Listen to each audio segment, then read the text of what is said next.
उसके सीने में गोली मारी गई थी और कोई नहीं जानता था कि इस क्षण से उसका भाग्य बदल जाए। जब पहरेदार गर्व महसूस कर रहे थे तभी आसपास के ग्रामीणों ने भयभीत भाव दिखाए। अचानक लड़की जहाँ इस समय लड़की पर राक्षस का वास था और उसने जल्द ही अधिकांश रक्षकों को मार डाला। लेकिन जनरल डरा नहीं, बल्कि उसने चुनौती देते हुए खंजर लड़की की मां की गर्दन में घुसा दिया।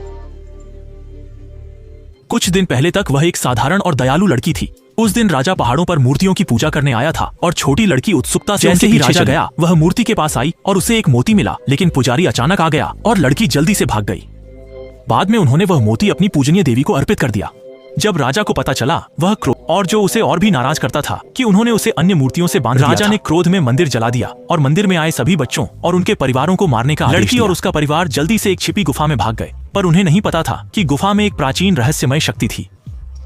जब लड़की गुफा में खेल रही थी तब उसे अचानक एक कटे सिर वाली मूर्ति मिली। लड़की जल्दी से देखने गई, लेकिन अचानक एक चमगादड़ ने उसे काट लिया।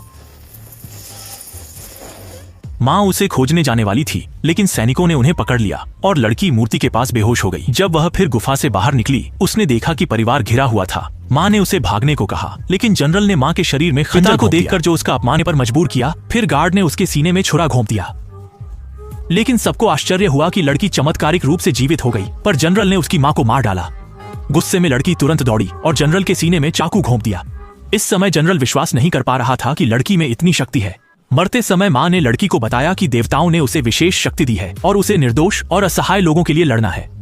फिर लड़की अकेली पहाड़ों में भाग गई। एक दिन एक आदमी ने उसे पाया। जैसे ही वह गुफा से निकली उसे चाकू से गिरा दिया, पर उसने नेली को मारा नहीं बल्कि ठीक किया।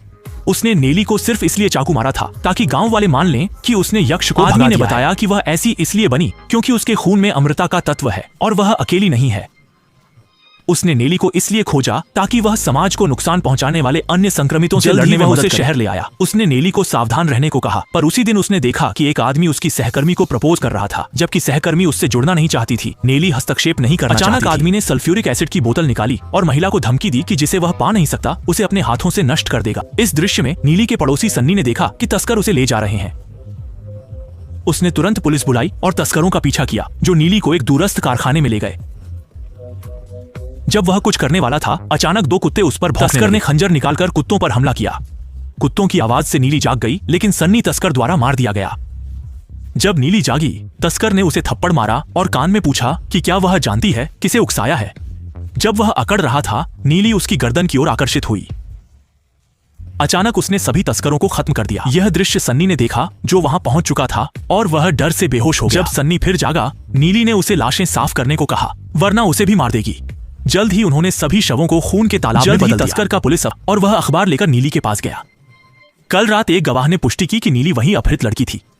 जब दोनों चले गए वह नीली के घर घुसा और खोए हुए कॉन्टैक्ट लेंस केस और फ्रिज में खून पाया, जिससे पुलिस ने निष्कर्ष निकाला कि नीली ही हत्यारा थी। जब वह जाने वाला था अचानक नीली लौट आई। वह जल्दी से कमरे में आया।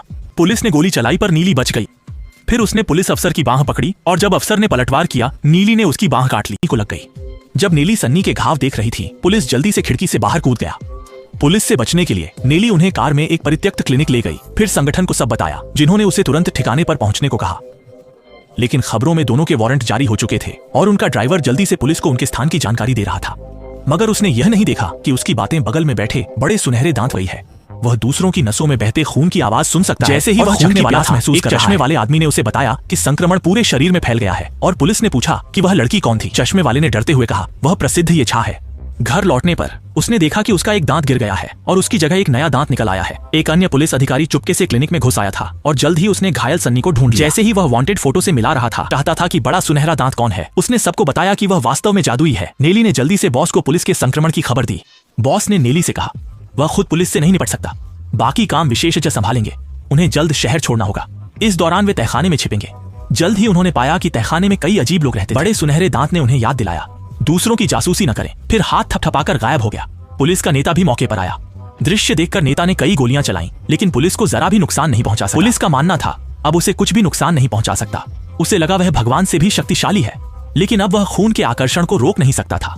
जल्द ही उसने अपनी मां का खून चूस लिया। बड़ी संख्या में विशेष पुलिस ने ठिकाने को घेर लिया था।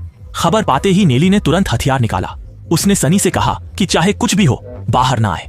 धीरे धीरे जैसे ही पुलिस छापा मारने वाली थी, वह नीली अचानक सी अवस्था में आ गई। फिर प्रकट होकर कुछ ही चालों में स्वाट टीम को गिरा दिया। नीली गिरते समय सन्नी को भागने को कहा, लेकिन सन्नी ने खून का थैला फेंक दिया, जिससे वे उस पर टूट पड़े। इसी बीच नीली फिर उठ खड़ी हुई और कुछ ही मुक्कों में उन्हें निपटा दिया। तभी एक संक्रमित पुलिस अधिकारी बाहर आया। वह संगठन के नेता से मिलना चाहती थी, जानते हुए कि वह अकेली संक्रमित नहीं है। नीली ने चुपके से खंजर निकाला, लेकिन पुलिस ने हमला रोक दिया और दोनों में लड़ाई छिड़ गई। नीली पुलिस के सामने टिक नहीं पा रही थी। जल्द ही पुलिस को पता चला कि नीली धूप से डरती है। वह मुस्कुराई और जानबूझकर नीली को धूप में ला दिया। जब पुलिस को लगा कि वह सब नियंत्रित कर रही है, सन्नी ने उस पर गोली चला दी और उसे गिरा दिया।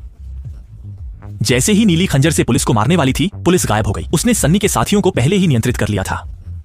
अब वह नीली को नियंत्रित करना चाहती थी ताकि नीली का संगठन मदद को आए। वह दरअसल संगठन द्वारा सफाई के लिए भेजा गया व्यक्ति